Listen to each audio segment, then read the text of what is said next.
Bon, LP, Oui. tu nous es venu aujourd'hui avec ton bolide. Oui, le 135 2012 avec le fameux 155. Ah, c'est beau, ça fait plaisir. Bon, on va faire un petit tour un petit tour d'horizon. On est présentement dans un beau petit décor à Saint-Denis-sur-Richelieu pour ceux qui connaissent. Je t'inviterai à m'ouvrir le capot pour commencer. 100%.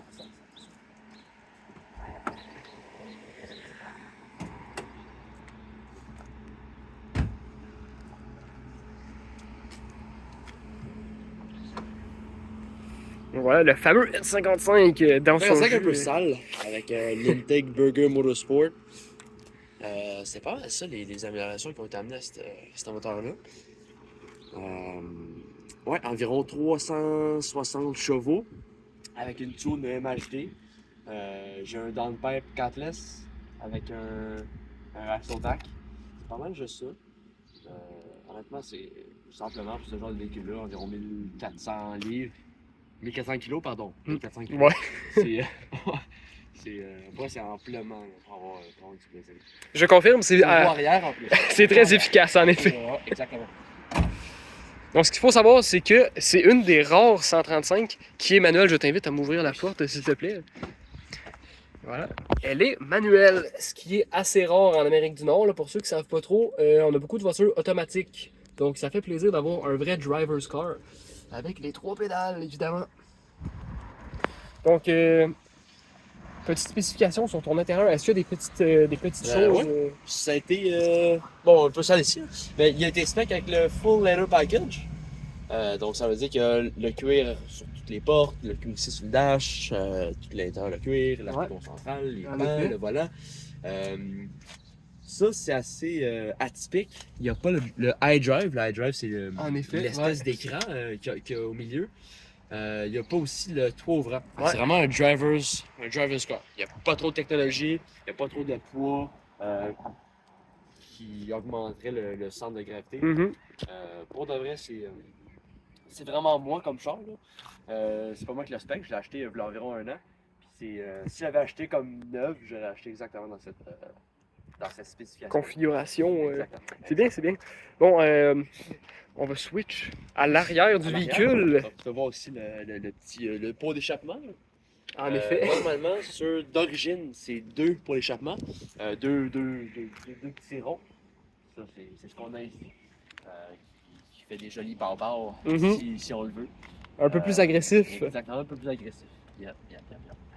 Donc, bel et bien un 135 pour ceux qui se demandaient. Elle est propre.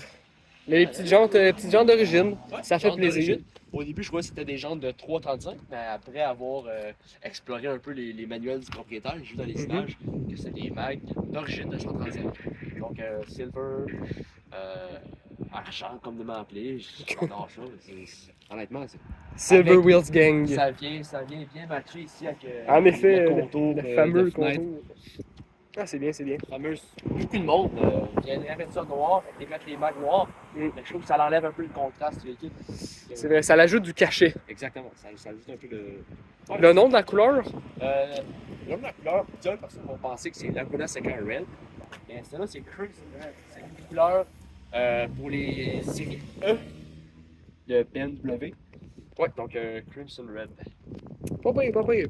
Sans plus tarder, pourrais-tu nous faire un jeune démarrage à froid, s'il te plaît?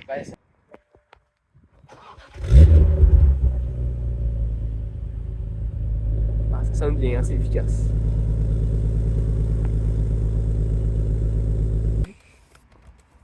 Montre-moi donc. Je fais le tuning. Ah oui, le fameux tuning. MHD Tuning qui est assez populaire chez BMW. Donc celui-ci qui vient se positionner juste dans l'OBD, ouais. OBD, exactement. Puis une application avec le téléphone cellulaire auquel je peux vraiment tout faire. Je peux même changer l'intonation des backfires. Je peux même changer leur durée. Je peux changer à quel moment il va faire des pows. Donc, des pows? C'est vraiment une jeune voiture aberrante. En effet, je confirme. C'est assez satisfaisant. Parfait. C'est un pack M, quand même, d'origine. Comme tu vois, c'est pas écrit M nulle part. C'est ça, ouais, en effet. Comme on aime. Ce n'est pas un M, c'est pas un M. Voilà. Oui, il y a des ensembles. Le bumper avant. Les moteurs. Ouais, c'est un peu brillant. Ouais, comme le bumper avant, je crois bien que c'est un M si je me trompe pas. Non, Ça m'a de l'air. Il n'y a ouais. aucun badge M dans la voiture. C'est vraiment. Ça respecte l'aspect. l'éthique. L'aspect d'origine, l'aspect. Voilà. Bon, Ça ben. respecte les propriétaires de M. Voilà, en effet. Pas de badge bien tacky, gros M à l'arrière quand ce n'est pas une M. On respecte, on aime ça. Ça fait plaisir. Sans plus tarder, je crois que ça serait le temps d'aller faire un tour. Oui, 100%, 100%. Bon. Allez, on embarque. C'est parti. Je vais mettre en point 7. Tu peux aller à la même rue que tantôt. On va commencer par là. C'est le fun, c'est qu'en code, elle va t'aider à pas se taler. Ah, ok, Ah, elle a l'espèce de petit. Ouais. C'est bien. Anti-débutant. Ouais, c'est ça, anti-débutant. Je vois. Ok. Le moteur est un peu chaud déjà. Ok.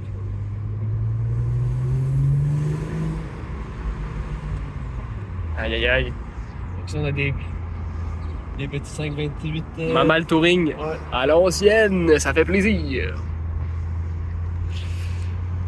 Des belles petits tours de campagne. Ça, c'est un must. Ça, c'est le Driver's Paradise.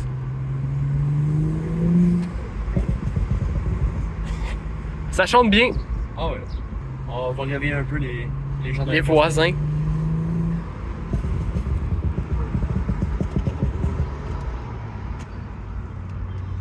Donc, si tu vois ici, c'est assez de base, si on peut dire, de basic. Là. Je trouve que ça vit très bien. Si on n'a pas la drive, on a vraiment la radio assez de base. Là. Pas numérique, là. C'est quoi? Mais c'est analogique. Analogique, exact. Voilà, analogique. Analogique. Puis très bien, on peut contrôler pas mal tout. Ouais. Bon, c'est pas mal les mêmes contrôles que dans les générations E92, Ouais. pas mal tout ça. Un fixe. 60, exactement.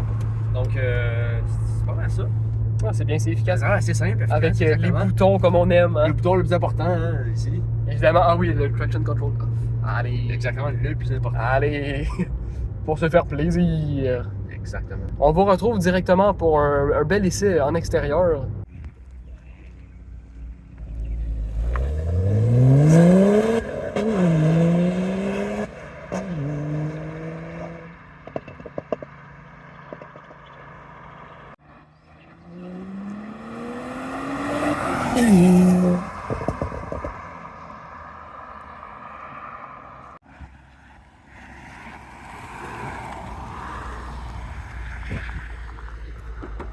Aïe aïe aïe. Et puis? Elle a la santé, hein? Ah ouais, Ça sonne bien. le tuning de jeune aberrant.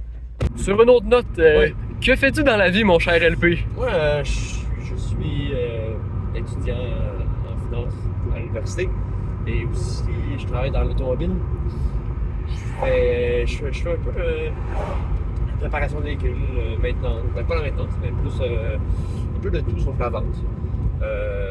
Je suis aussi entraîneur dans un club de sport aussi. Mais vraiment, ma passion principale, c'est vraiment les voitures. Là. Je me vois plus tard pas mal plus travailler dans le domaine un peu mixé, finance et automobile. Là. Certains vont dire, ouais, tu n'auras pas vraiment de job comme ça. Ça n'existe pas vraiment, mais non, À droite. je me dis que ça peut être possible. Ah, j'ai confiance que tu vas Tout trouver. est possible. En effet, je respecte la volonté. Ouais, exactement. Sinon, voiture de rêve. Oui, voiture de rêve, parlons-en. Voiture de rêve. Si j'en ai une BMW dans mes choix, c'est la 1M. C'est cette Ah oui. voiture-là, Ah mais en M. Ils en ont fait vraiment pas beaucoup. Je sais que c'était vraiment c'était assez controversé comme véhicule, parce qu'il n'y avait pas vraiment un moteur de M avec le N54. Il y avait seulement 1 an pour développer la voiture. Mais son 1M, voiture de rêve. Sinon, la 997.2 GT3 RS 4 litres. La fameuse. La dernière GT3 RS avec une transition manuelle produite, il y en a fait seulement 500 exemplaires. Puis moi, vraiment, ma livrée de rêve, ce serait la blanche avec les stripes grises d'un côté, avec le 4.0 et les roues blanches. Donc, ça serait. Ah, c'est beau. Passionné! On aime bien. Ça peut pas être mieux. En effet, c'est plutôt un bon choix. Je valide le choix. Comme voiture, avant, j'ai eu ma première voiture, la Lexus IS 250 all-wheel drive, assez normal comme voiture. Ensuite, je me suis fait plaisir, je me suis commandé un véhicule du Japon, un Honda Acti 1998, blanc, avec seulement, je pense, 95 000 km. Je vais mettre une petite photo, là. Pour vrai, ça a été une des voitures les plus intéressantes, les plus le fun, les plus quirky que j'ai pu conduire dans ma vie. Volant à droite, et bien évidemment, la portée du Japon. Tu peux tourner à droite. Pour de vrai, est-ce que j'en réachèterais un autre? Oui. Parce que c'est incroyable comment ces véhicules-là, ça va partout. En même temps, tu peux transporter énormément de choses. C'est vrai que c'est plutôt... Ensuite de ça, j'ai vendu l'Acti. J'ai vendu l'Acti et la Lexus. Je me suis procuré celle-là au mois d'octobre environ, à l'automne. Puis pour l'hiver, vu que celle-là n'a pas roulé l'hiver, je l'ai rangée. Je me suis acheté une Honda Civic 2010. Oh yeah! Une bonne vieille Civic à la Kevin. Vraiment juste pour l'hiver. Surprenant à quel point ces voitures-là, ça va bien, c'est économique, ça coûte rien. Pour l'instant, c'est mes deux véhicules. Dans le futur, je pense peut-être m'acheter Mitsubishi Pajero Mini. Ça serait très cool. C'est intéressant. Sinon, j'ai l'intention de la garder encore un bon bout. Parfait. C'est un véhicule incroyable. Si on situe la 135 dans la gamme BMW de ces années-là, dans le fond, ce qu'on a un peu aujourd'hui, la série 2. La série 2, c'est le baby BMW. Dans le temps, c'est la série 1. La série 1, ça a été la dernière baby BMW, vraiment sur une base vraiment série 1, pas sur une base de série 3. À partir de 2013-14, la série 2 est arrivée, puis c'est vraiment différent. La série 1 elle est restée en Europe, la série 2 est arrivée en Amérique. C'est pas la même voiture, c'est plus gros un peu, c'est comme un peu une M3, ben pas une M3, pardon, une série 3 deux portes basée sur une série 3 dans le fond. Ouais. On va où? Continue. On continue. Ouais. Donc sinon, c'est ça.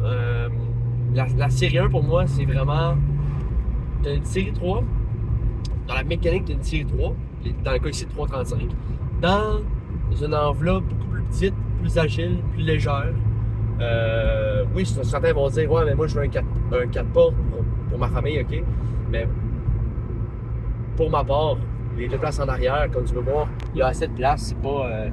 C'est pas un 2+2, c'est vraiment un 4 places. Une personne de 6 pieds 1 ici peut être assise confortablement. La valise est assez grande, c'est assez confortable pour faire la route. Ouais. Ça remplit les besoins de bien du monde. Sinon, la majorité du monde vont vraiment se diriger plus vers les 335. Je ne sais pas pourquoi. Mais bon.